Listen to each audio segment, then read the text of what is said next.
Good evening, ladies and gentlemen, and welcome to this first meeting of Planning Policy Committee for this municipal year. A warm welcome to all members here, members of the public, and certainly those of you that are looking on the Council's YouTube channel at home. So can I first of all draw everyone's attention to page 3, which relates to the emergency fire and safety instructions and the webcasting arrangements, please. So with that, we will move to item 1. I have apologies from Councillor Myers, who this evening is being substituted by Councillor Williams. And I think all other members are here, but looking around the chamber, a warm welcome to Councillor Cripps, Councillor Julie Gooding, Councillor Danielle Belton, Councillor Laureen Shaw, and Councillor Roger Constable. Don't think I've missed anyone else, have I? No? Okay then. Right, if we refer to the minutes of the meeting of the 16th of January under item 2, to approve the minutes of the last Planning Policy Committee, they've been obviously circulated within the agenda. Is it your agreement that they can be approved? Agreed? Lovely, thank you. Item 3, to note any declarations of interest. Members, any declarations of interest that you wish to record? Councillor Steptoe. As a member of Essex County Council. Thank you very much indeed, Councillor Steptoe. And that's been duly noted. Good. Right. Item 4, we have one question from a member of the public, which is set out on page 11 of the agenda. And that questioner is Ms. Waite, as she walks over to the questioning rostrum.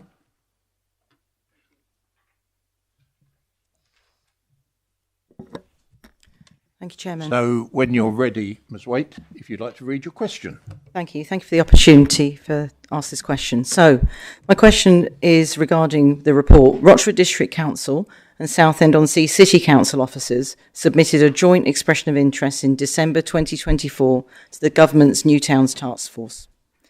The press release on the council website states it was designed to unlock infrastructure-led growth through a strategic cross-border solution to deliver around 10,000 homes, as well as investments in roads, schools, healthcare and public green spaces.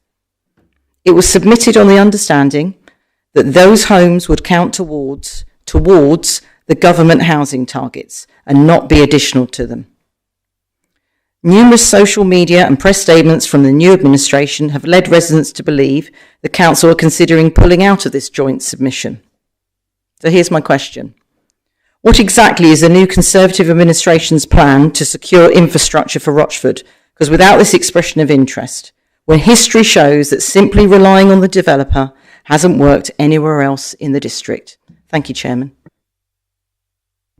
Thank you very much indeed, Ms. Waite. Can I just say that there was an amendment to your question, which was the new joint administration, because it's important to realise that it's a joint administration. So I make that slight amendment to the question and respond accordingly that we remain firmly committed to ensuring that any future development is supported by the necessary infrastructure, whether that be transport, education, healthcare, utilities or green space. To support this, the Council is preparing an infrastructure delivery plan alongside the emerging local plan and will identify the infrastructure required to support planned growth, set out when and how it will be delivered, and ensure that infrastructure providers are engaged early and consistently. This approach is intended to avoid the pitfalls of past developments where infrastructure has lagged behind housing delivery, and to ensure that new communities are sustainable, well-served and resilient from the outset. These matters will be addressed in more detail through the emerging local plan, which will be subject to public consultation later this year. We welcome continued engagement from residents and stakeholders as we shape the future of our district together. Thank you.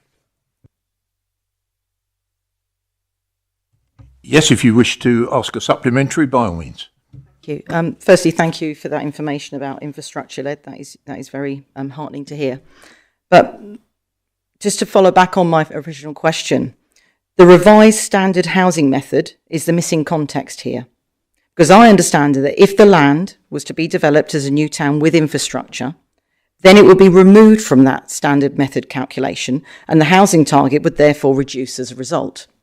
So unless officers can explain on what legal or policy basis they are using to now claim these houses will be additional, how can this recommendation to withdraw the EOI be considered robust or justified?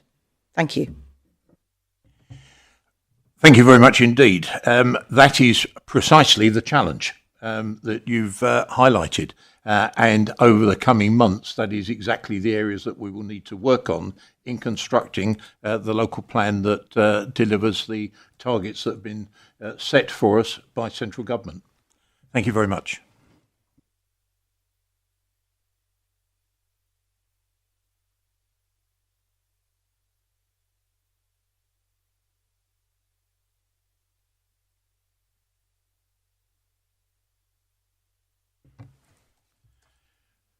We move on to item 5, which is the expression of interest to the New Towns Task Force, and that is to consider the report of the chairman, that's me, of the Planning Policy Committee relative to an expression of interest to New Towns Task Force. Before we move into debating that, I would like to introduce the report by saying the following. This evening's item 5 relates to a recommendation to withdraw support for the New Towns expression of interest submission. Before we move into discussion on the paper itself, I would like, if I may, to make a few points and observations. Firstly, and most importantly, I want to be very clear that the purpose of this discussion is not to debate the merits of the specific site proposed. Those matters must be properly considered through the local plan process, where they can be assessed in a transparent, evidence-based and consultative way. I therefore encourage members to focus on the strategic and procedural aspects of the expression of interest submission and to engage in a constructive, objective and informed debate based on clear evidence, referencing where possible to documentation to help us reach a sound and balanced judgment on the recommendations before us this evening.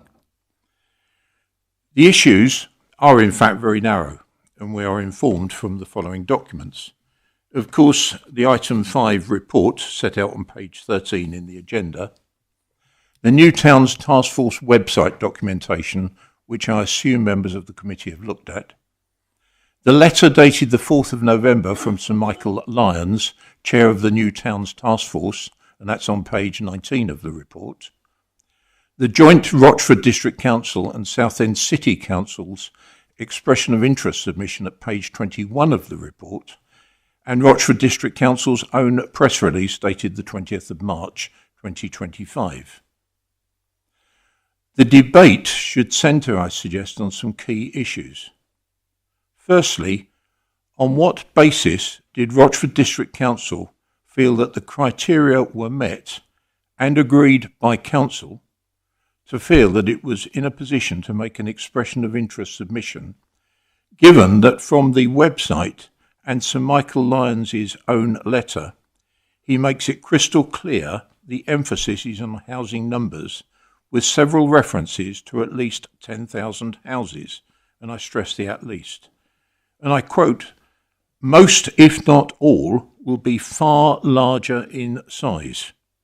In fact, I'm sure a figure of 25,000 houses is referred to in the website in places. The fact that the numbers were clearly additional, and why therefore would it commit to a housing target over and above the stretching numbers already set down by central government. Then the fact that there is very little reference to specific infrastructure, which has always been a key pillar and requirement contingent on development in this district, right across the chamber. And finally, the governance process within Rochford District Council itself was not open and transparent in agreeing to an expression of interest submission, to the extent any formal review could ultimately conclude that it was not compliant. So with those words, what I'm actually going to ask initially is if there's any non-members of the committee present that would like to address the committee before I move into the committee stage. Councillor Belton, I think you had your hand up first. Thank you very much, Chairman. In January of this year, I discovered that this council had submitted a joint expression of interest into a new town with Southend City Council and others. I initially thought I must have missed something, and there's no way a decision of this magnitude would have been taken without the knowledge of council. I checked my emails and followed up with colleagues and confirmed that none of us had been made aware that indeed no debate had happened via any committee. I immediately followed up with our Chief Executive to get clarity on the situation, where it was confirmed that my findings were correct and that only officers and the then leader of the council were aware of the submission, and that the new town's properties are indeed in addition to housing targets, something I was already clear on, having done my due diligence from the first hearing of the submission. I then proceeded to ask questions in the chamber, write articles in the press and on social media, where members of this council and others called me a liar, a political scaremonger and a gaslighter, despite everything I was saying being accurate. Firstly, that the numbers are in addition to our targets. This was indeed confirmed by Angela Rayner herself following a question in the House of Commons by Mark Francois. And secondly, that the then leader had signed off the submission.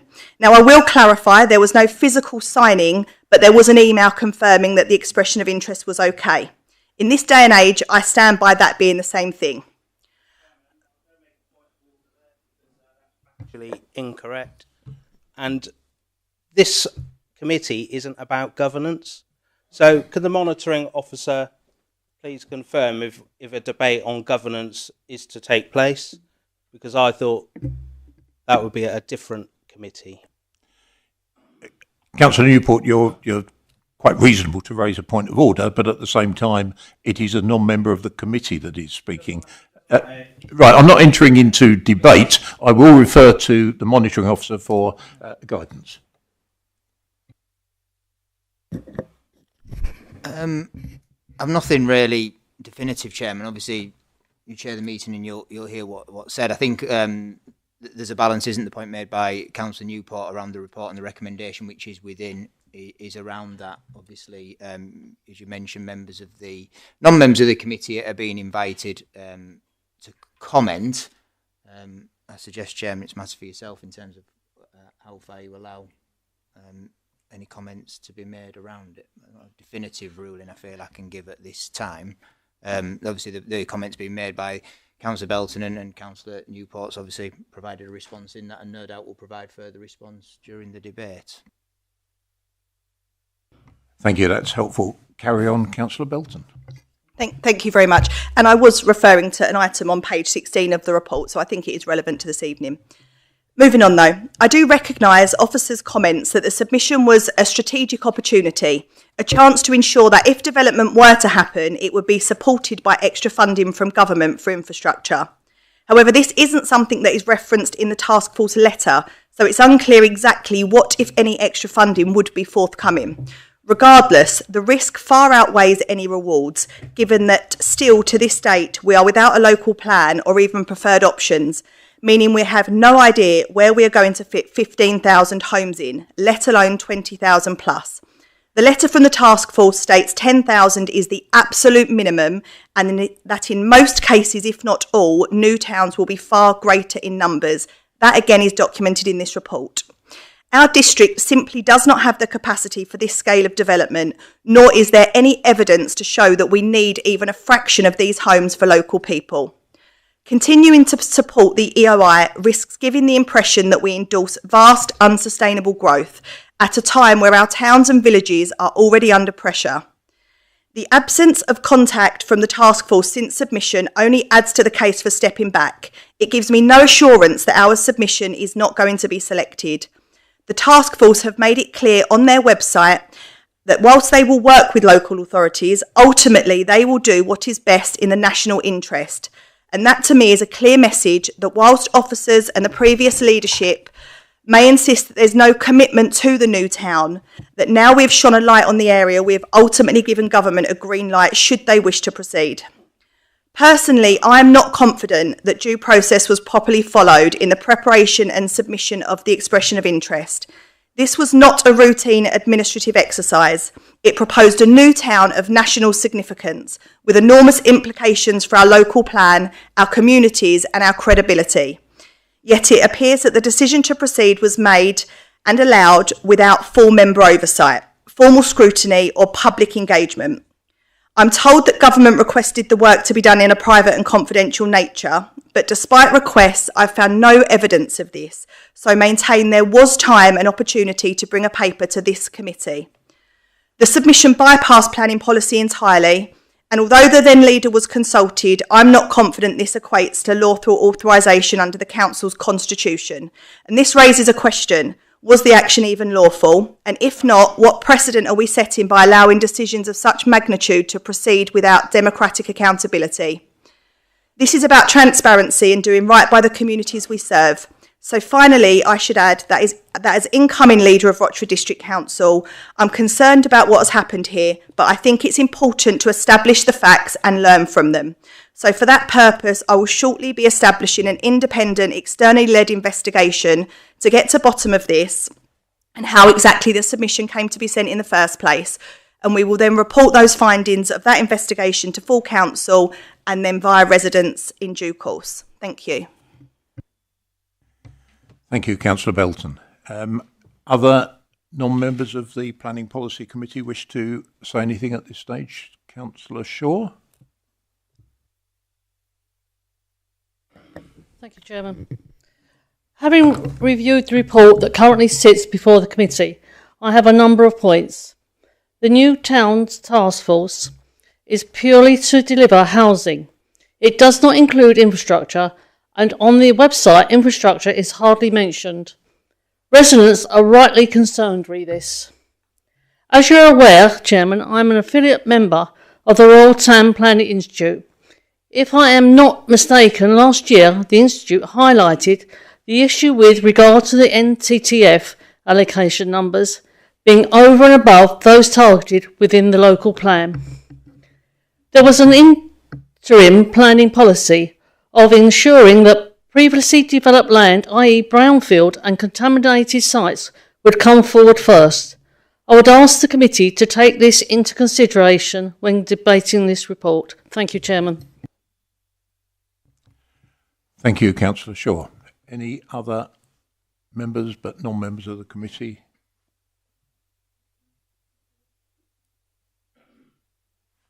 No, I take that as a no response from other members. Right, in that case, we will move to the debate from members of the committee.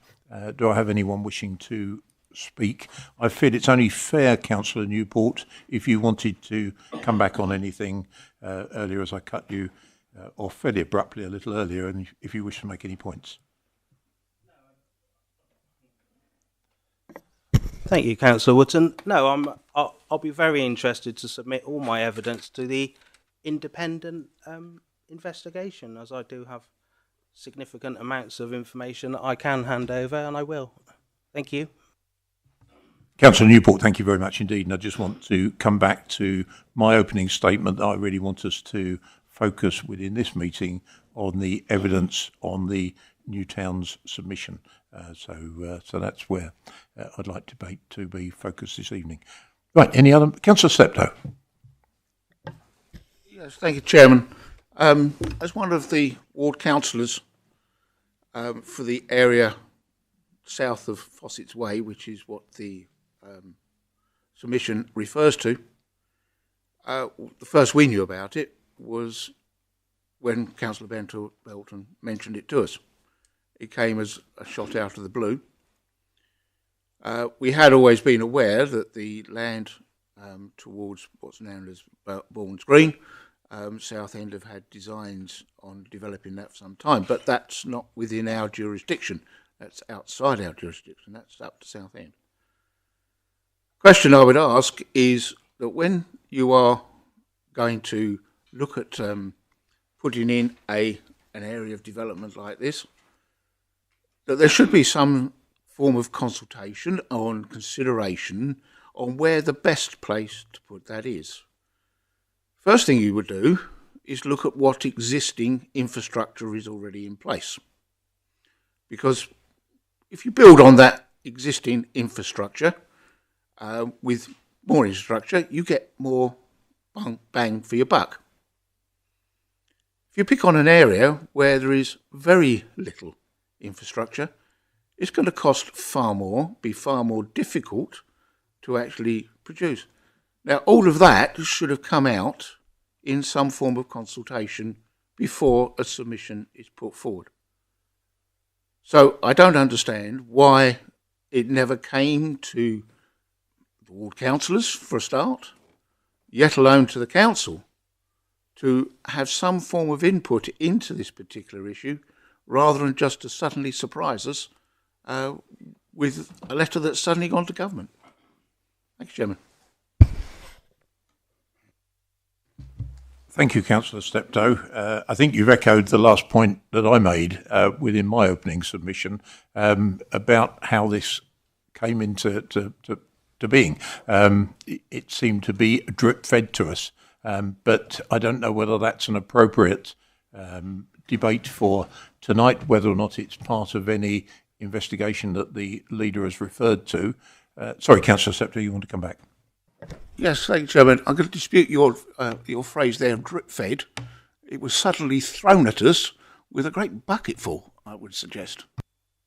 Councillor Steptoe, I think you're quite right to correct me on that point. Appreciate that. I don't know whether any officers are in a position to respond to Councillor Steptoe's point. I'm not, because simply I was no better informed at the time than he was.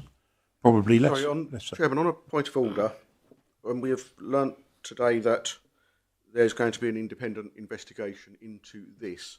I'm very concerned that we are discussing points which would be heard in that independent investigation, and people may prejudice themselves by what they say now. Can we have advice from the monitoring officer what we should or shouldn't cover in this debate? It seems we are covering points which would be made in that investigation, to me. Yep, thank you, Councillor Hoy. Fair point. The monitoring officer.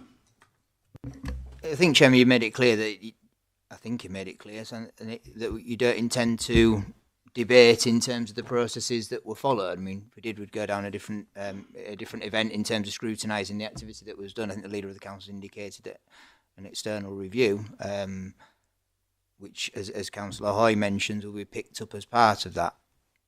Obviously, we take on board the comments that have been made by members regarding their views on the process that was followed.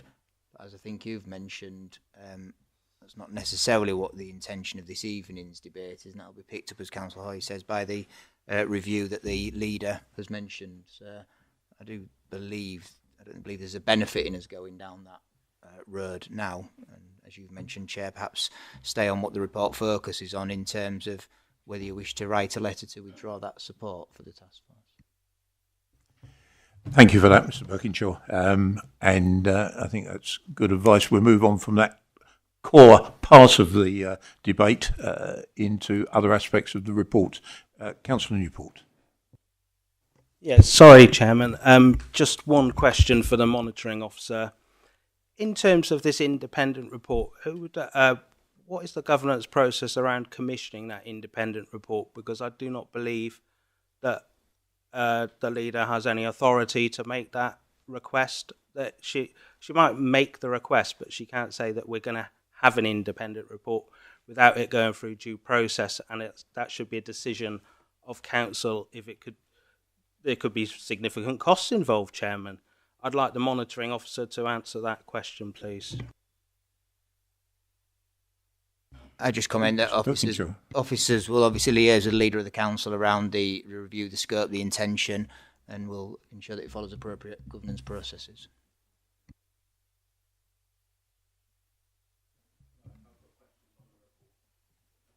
That's good. Councillor Newport. Thanks, Chairman. Okay, let's get onto the report itself. So I've got a number of questions on the report. So I believe that this recommendation to withdraw the expression of interest to the New Towns Task Force is both premature and strategically unwise. So, Chairman, these are my questions, and there's 6 questions. So, if you want me to give them one by one, I'm happy to do that, or do you want them all at once? Let's take them one by one, but can you also reference to the particular part of the report? Chairman, so it's about the report. So, what hard evidence supports this withdrawal at this stage when the task force has not yet responded or published its findings? Surely it's more logical to assess the outcomes first and then make an informed decision. So that'd be my first question, Chairman. I think that was actually covered in my opening comments on various points that I made, which was pretty broad about the process and actually what's happened. And I thought sorry, Chairman, if I may, what's the hard evidence? That was the question. Where's the hard evidence? Well, we've just agreed not to conduct a review within this chamber, but to leave that to others to gather the evidence. And now you're actually coming back to me and saying, what's the hard evidence? I think the review was on the process, not on the hard evidence of the EOI, not on the process of submitting the EOI, but what's the hard evidence on not to support an expression of interest? 6 questions. Right, Mr. Birkinshaw is suggesting let's get all 6 questions out and then we can put them into context. Okay, that's fine.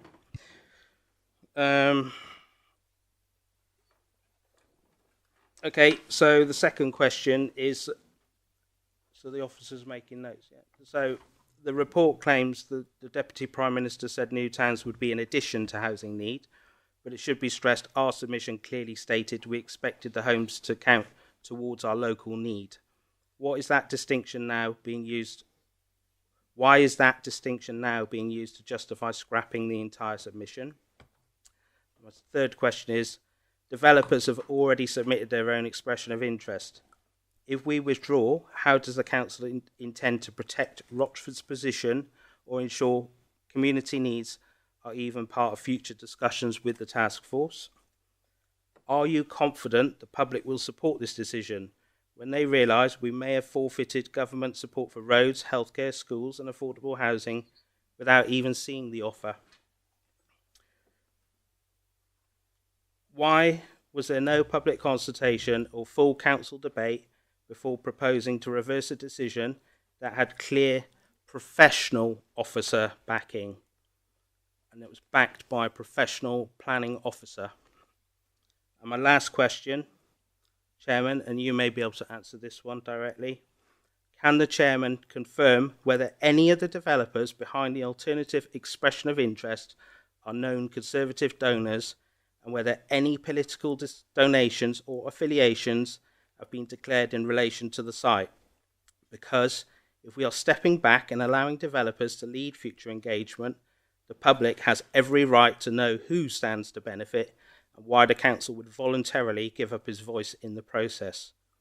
Transparency on this point is essential. Anything less undermines public trust. So, at the moment, Chairman, this looks less like sensible planning and more like political risk aversion dressed up as caution.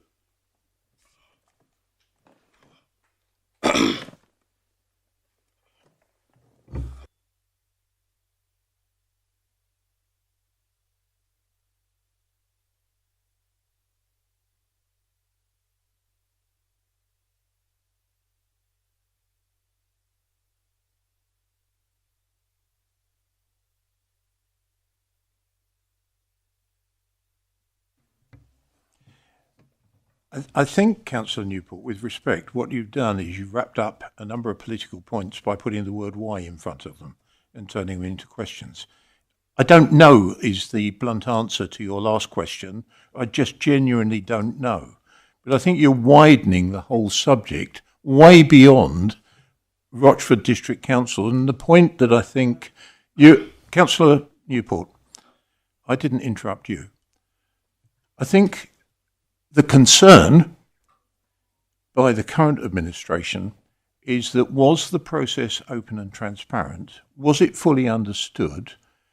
It is about the additionality of at least 10,000 properties. And it is about, under your watch, that statement which went out, which clearly was not accurate, because it talks about making the submission on the clear understanding that the expression of interest will be an integral part of the local plan numbers. And that isn't exactly what the documentation says within the website. So it's very difficult to give you a straight answer to some political points that you're making. I'll refer to this.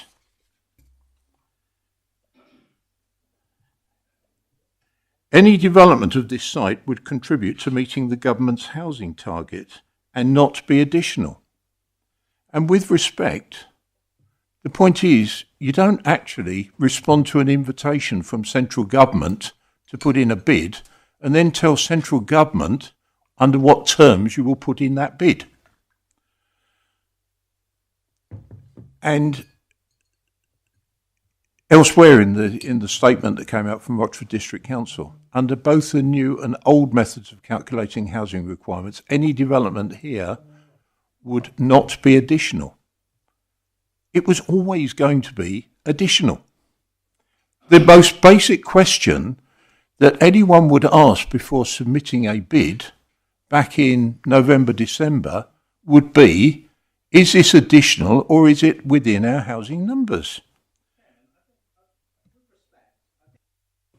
I think you're actually putting the professional officer under a certain amount of pressure here, because the officer advised members on the whole process. And I think for the officer to be sat there listening to this is very difficult, because at the end of the day, the officer was the one that gave us the advice. We did not write any expression of interest. The officer wrote it. I was asked for a comment, which I said, no comment. But I think it's very difficult. And I think this, and with respect, I think this answer that you're giving now is really calling into question the officer's judgment. Councillor Newport, I haven't called into question any officer's judgment. What I've simply done is referred to documentation, which is what I said in the first place, that I would refer to various documents. It is out there.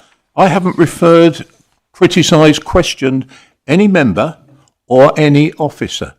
So I want to be quite clear on that point. It is you that have alluded to officers, and actually the expression of interest documentation was all in the public arena for us all to read. The simple fact is the administration has changed, and the administration now was less involved than the administration at the time. Councillor Newport, I'd like to move on to Councillor Reeves. The expression of interest document is not allowed to be published to this day in public. Is that correct? Please, monitoring officer. Councillor Reeves. I find myself in a bit of a quandary here, because Councillor Newport has said rightly that officers have given us advice. Well, that's their job. That's what they do. Any committee, any decision that is made, they give us advice. But it comes to the committees and to the council to make the decision. It's not one man's decision. Something as big as this should not have been made by one man. It should have actually had a chance to be debated. And then if it was right, and your argument, as you've brought forward already, was strong enough, then we would have said yes. But the fact is, it didn't. Thank you, Councillor Eaves. Do I understand that? Emma, would you like to comment? Thank you, Chair. I thought it would be helpful for members just to go through the rationale behind the recommendation that we made. So they're set out in paragraph 1.5 of your report, but sort of just to summarise them. So we know that if the site were to be allocated in the local plan, and obviously that is a decision for this council at some point in the future, then it would need to be accompanied by significant infrastructure of all times. And it was our belief that as being part of the New Towns programme would likely bring government partners and Homes England and others to the table to have those detailed discussions about the infrastructure and about things like affordable housing and outstanding design, which were talked about within the New Towns Task Force bid. So that was one of the reasons why we submitted, why we thought it was appropriate. The other one is around council resource. We obviously have quite a small team, and a project of this size, something up to 10,000 houses spread 50-50 between Rochford and Southend would be a significant project, and being part of a New Towns Task Force programme would have brought dedicated officer resource into the project, which would have been very helpful.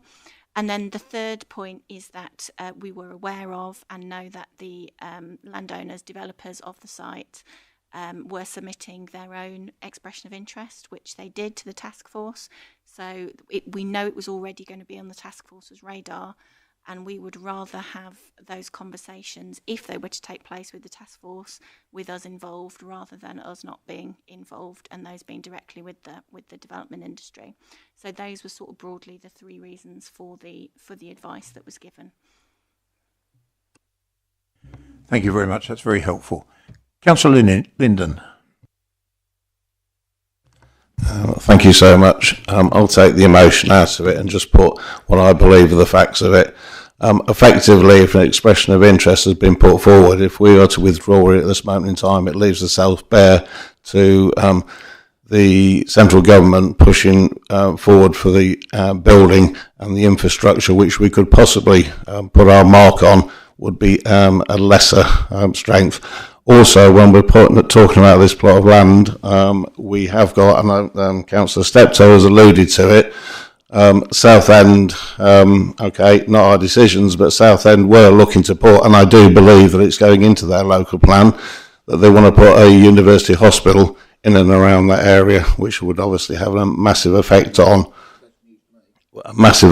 which as I said, it's going into their local plan, if you have a look at their local plan.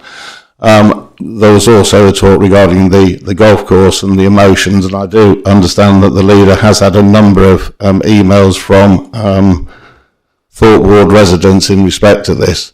So what I'm saying is I don't necessarily agree or disagree with the method that was taken, and an inquiry will find out whether that is factual or not.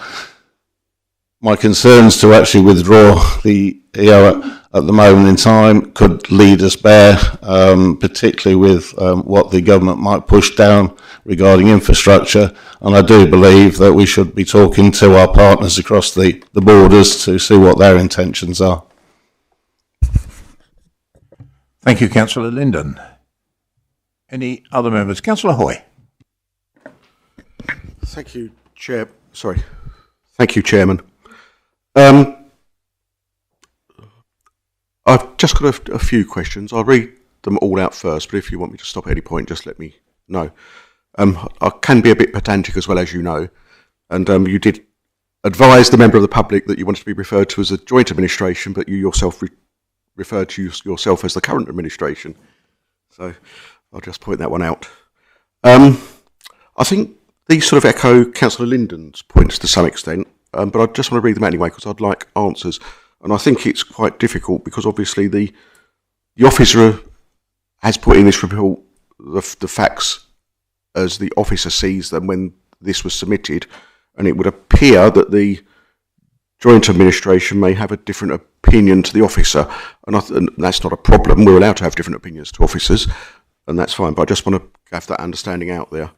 So the first question is that by withdrawing the expression of interest, or it's not strictly doing that, we're just saying we don't support the expression of interest, are we weakening our local plan options, closing off the chance to deliver homes with proper infrastructure through the national support mechanisms?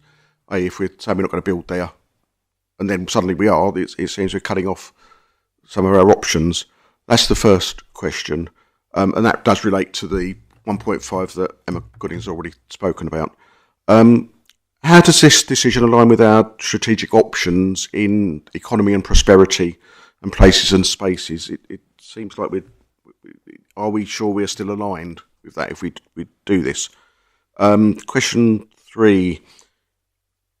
If the task force moves forward with the developer only, or the developers with Southend Council, how can or will the council influence crucial issues like the transport links, environmental design and phasing of infrastructure, or will we be left on the sidelines, which is always a concern around these things? And lastly, it's really what's the precedent we are setting if we're putting forward expressions of interest or other options? What will other stakeholders feel that if we put out of this one, will they feel that they can trust us in other areas? That's probably a bit more subjective, but they're the 4 questions. Ms Goodings, I gather will respond to you. Thank you.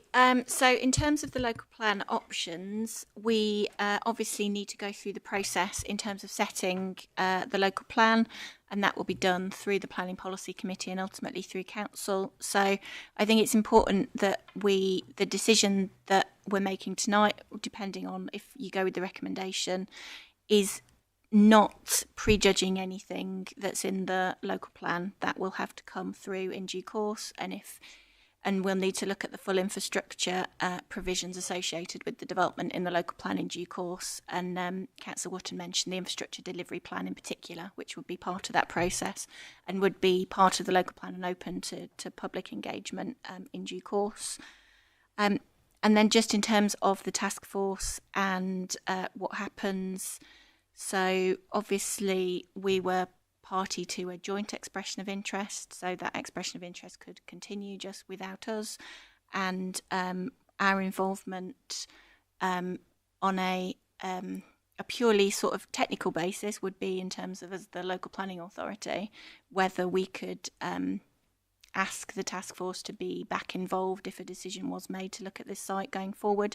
That would obviously be a decision for members at the time, but otherwise we'd be involved as the local planning authority for part of the site. Thank you. And just coming back to your first question, I think it's very important, because I don't disagree with the implication from what you said in your first question about infrastructure. This isn't about the expression of interest and the government scheme having all the infrastructure and us not pushing for infrastructure within the local plan process. Please don't sort of think the two are different. We will continue to push for infrastructure. It's always been our view that we should maximise the opportunity for infrastructure. So there is no difference in terms of the council's objectives to push for infrastructure improvements that goes along with planning.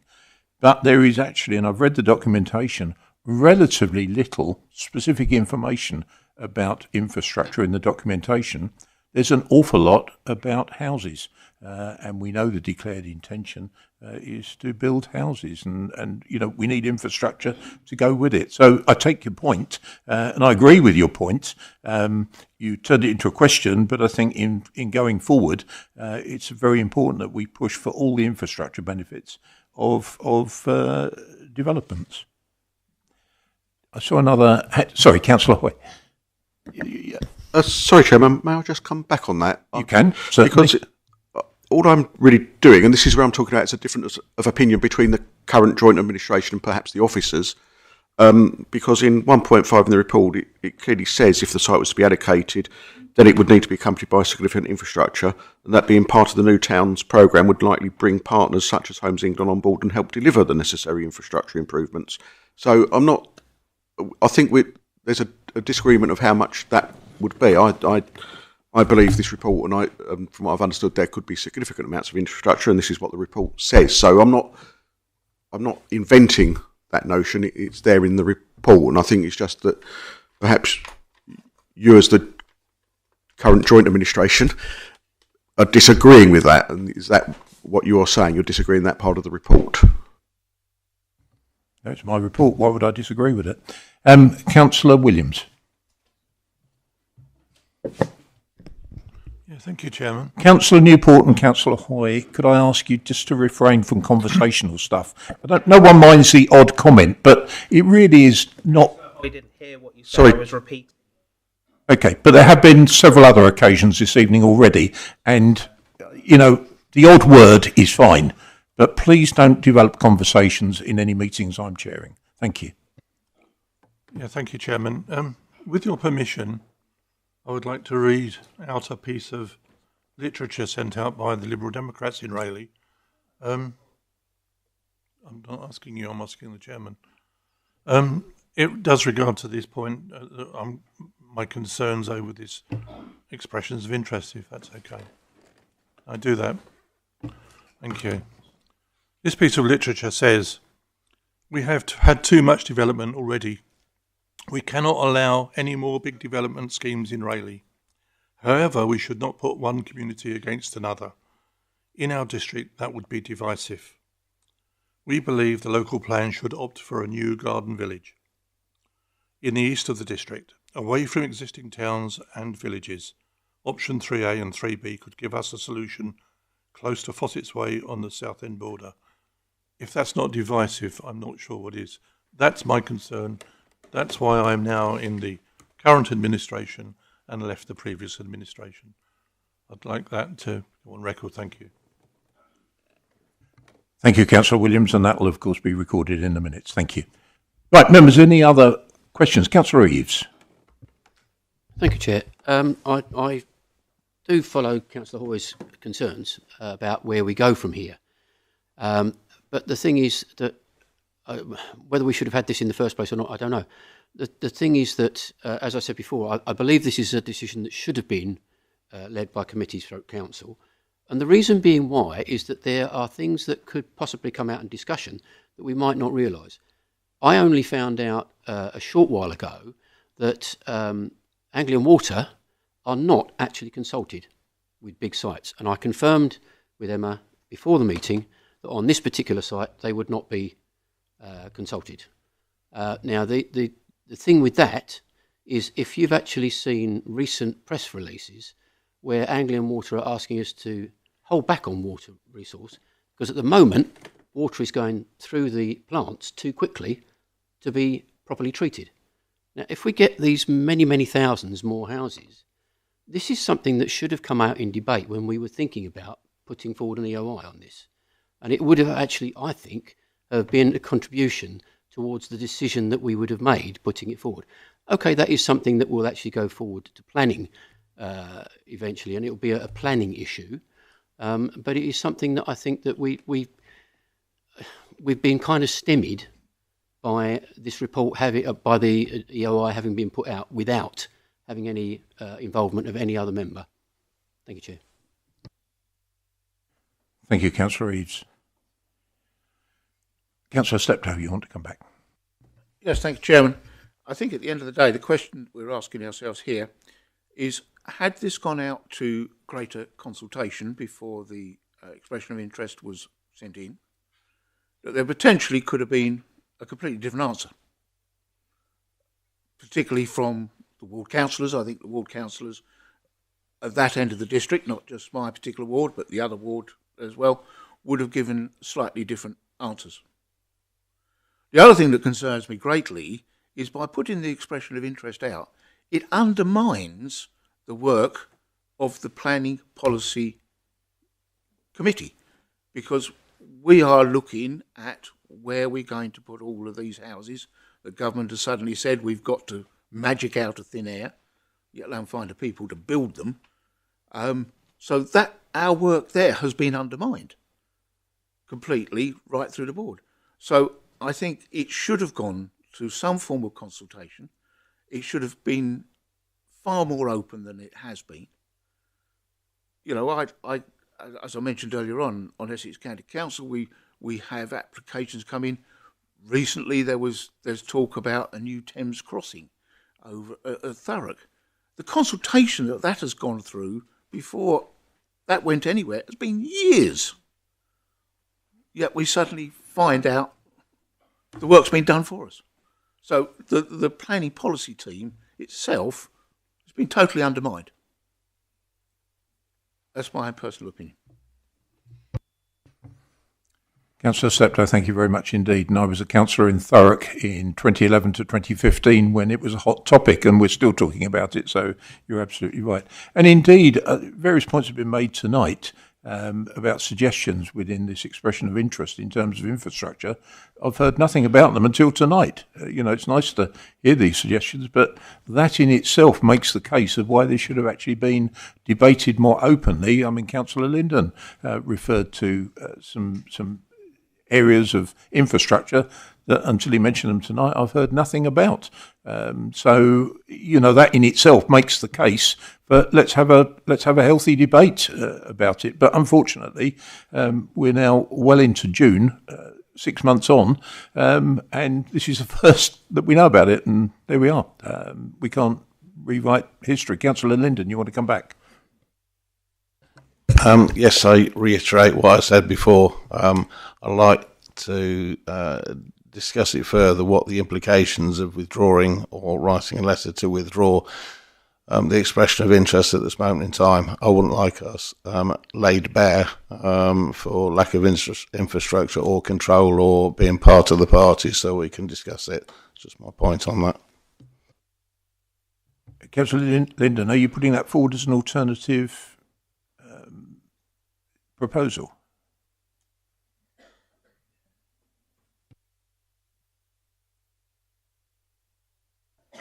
Only that this decision is delayed till a further stage, so we can look at the implications of what we're actually asking. I understand the emotiveness of literally something being put out there and whether it's been done right or whether it's been done wrong. But if we actually make a decision that will actually affect our control over something, I think we should really discuss it further before we make that decision. I'm mindful if you wish to make a recommendation, but I think we've got to balance that against the likelihood of there being proper factual information. So I'll go to Councillor Hoy and just sort of think whether it's worth deferring it, because I'm not quite sure what information would come out. I appreciate the good intent, but here we are 6 months on. Do we actually have any more factual information that would change the position? Councillor Hoy. Thank you, Chairman. I'll just make an initial point, which might be a bit petty, but did it go to consultation in 2018, Councillor Steptoe? I don't think it did. I'm probably echoing Councillor Linden in some way, and probably Councillor Steptoe, because Councillor Steptoe mentioned about consultation. A few other people have mentioned consultation. So we are deciding. So we're saying that the expression of interest was first put in without a consultation, but now we are writing. This is saying write to the government and say we no longer support that expression of interest, still without a consultation.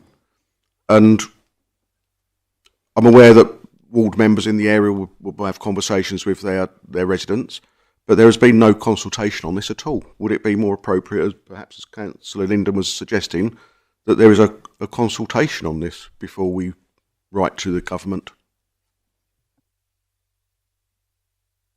I don't know quite what you would consult on. I think I've made it quite clear that the issues in this are pretty narrow, and we're probably broadening them within this chamber, but the issues are fairly narrow, and I referred to those in my opening comments. I go back to Councillor Linden. Did you want to sort of develop any recommendation?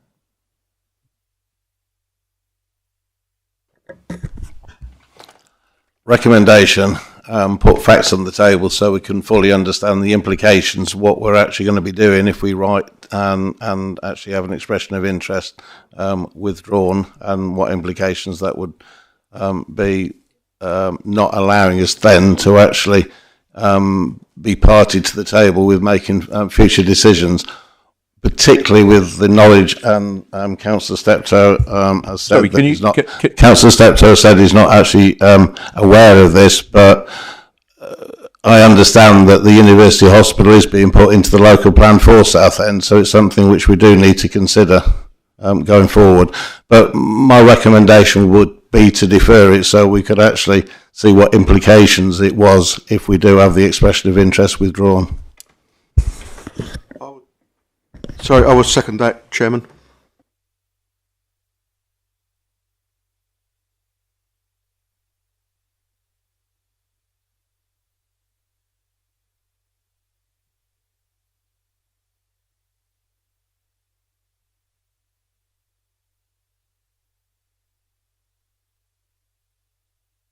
Mr. Birkinshaw.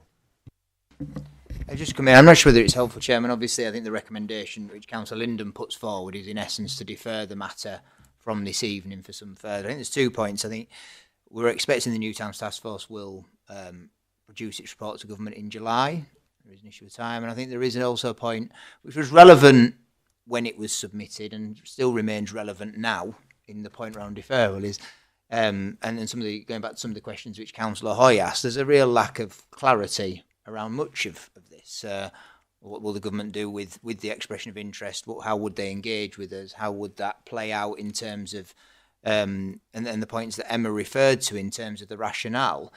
There was a degree of a belief. There was no fact to necessarily back that up, and that's no disrespect. We all, as an officer position, we make the views as to what we feel, but there's a lack of information around the whole piece. We could, if members move to defer, we could seek to understand from the task force what would be the implication. I fear that we wouldn't get any kind of specific response from it. There is a whole lack of information, and I think that's why, in terms of the comments which is made in the report and the 3 points that Emma helpfully reminds members of, based on a firm belief that this is exactly what would happen and therefore the government would engage with us fully and give us full control, nor if we withdraw our support from the expression of interest, will they cast us aside and move forward. So I take Councillor Linden's point around deferral, and clearly, Chairman, there can be a debate and voting of that, and there's a merit to it. The only point I suppose I seek to make is, one, things will happen quickly, and I'm not sure we'll get any more information than we've had throughout the whole process around it. And that's what arguably makes it difficult, and why there's perhaps different perspectives upon the issue. It's not to say that Councillor Linden's proposal is without merit, because members will debate that, and that's for them. But I just make the point that, and even in some of the questions, as I say, that Councillor Hoy asks, sorry, we don't know what the implication will be of withdrawing the expression. We don't know what the implication would be of not withdrawing our support for the expression.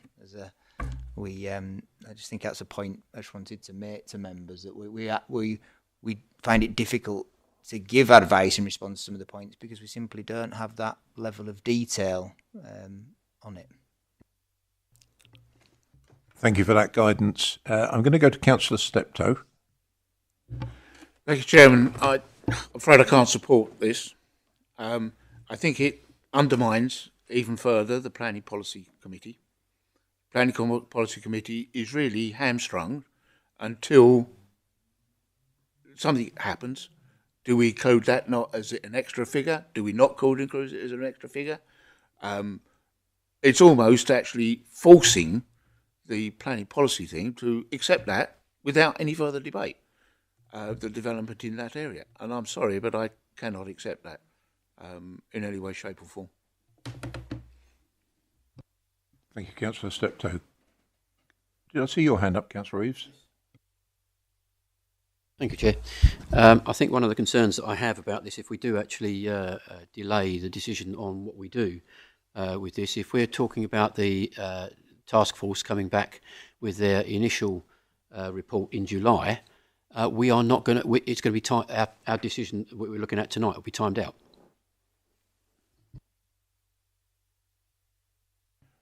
Thank you, Councillor Reeves. Councillor Linden, did you want to come back before I move to your recommendation? For the third occasion, as I said, taking the emotions out of it, it's pure and simply whether it was done right or wrong, we will find out. It just does concern me, and it still concerns me, even after what Paul says. If at this moment in time it's happened, I mean, the the planning was a Conservative council with a Conservative government, and it's in December it was put back to the task force. I fully understand that, or it was put to the task force, but at this moment in time it does give us an element of protection, I understand, and if we actually withdraw it, then we're literally targeting ourselves or laying ourselves bare so that the government can actually come in there and actually say, well, fair game, we're going to go for it.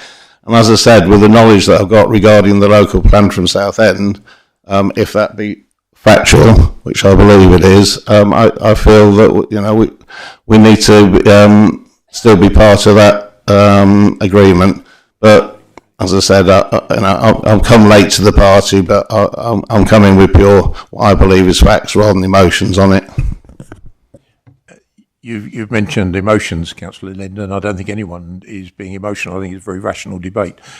You concern me a little bit when you say words like, I believe that is factual, because, unfortunately, we've got no evidence or to go on. But I think it's fair. You've made a recommendation, and you've got a seconder to that recommendation. And just to read it out, it is to, if I understand it correctly, to defer the decision to see what the implications would be. Have I got that correctly? Right, okay.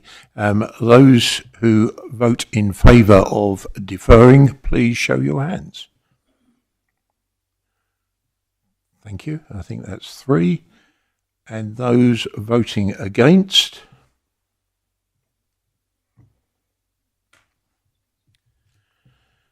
So that's 4 against, 3 for, so that is lost.